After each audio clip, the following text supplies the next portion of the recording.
What can I say? Tremors 5, day 1.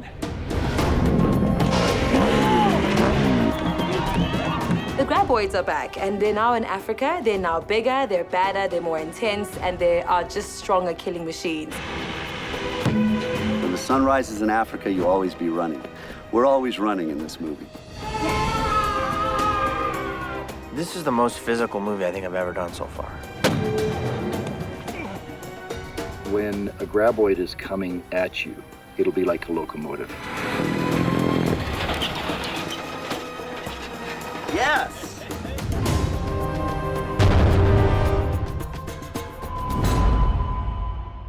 Everybody has a primal fear of things that are underneath us. The thing that's under the bed, the shadow under the door, the creak under the floorboards. You can't see, but it's there, and it's terrifying to us. But we have the greatest creature of all that's under the ground.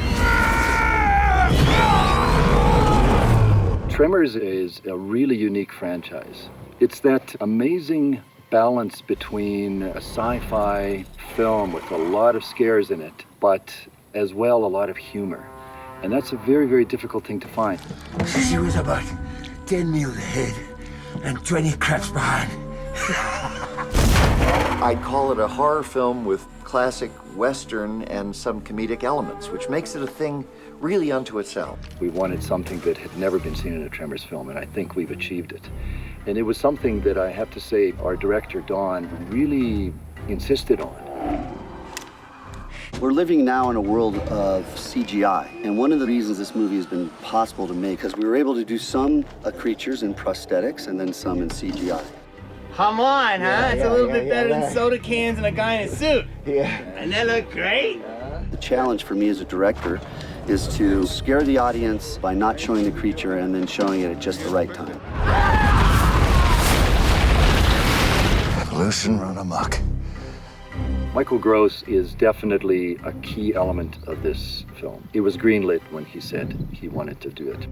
He is the one thread of the franchise that's carried all the way through, and he's become an icon in and of himself, that character. That Burt's Bullseye brand cactus juice lemonade will eradicate any trace of that tastes like chicken residue. He's not your typical tough guy. He doesn't have all the muscles and the bad attitude, but as this movie progresses, you see how much of a badass he really, really is. I feel myself, in some ways, a guardian of Burt. He understands this character better than any human on this planet. We're shooting outside of Johannesburg in a place called the Gauteng province. It's also known as the cradle of humankind. All of the big paleontological discoveries are coming out of here. Well, what a great place to set this movie in the cradle of humankind with a mythical monster that is part of the myth of Africa for the people that lived thousands of years ago. We wanted to take the audience somewhere exotic, somewhere where in the very nature of the locations, there is a danger already. Being part of the Tremors franchise is one of those dream come trues.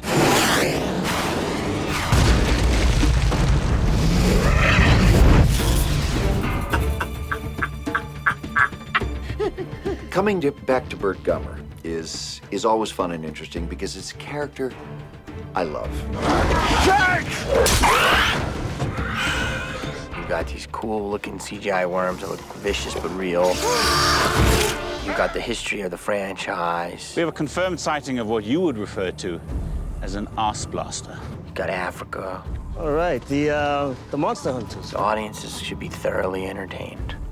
Thoroughly.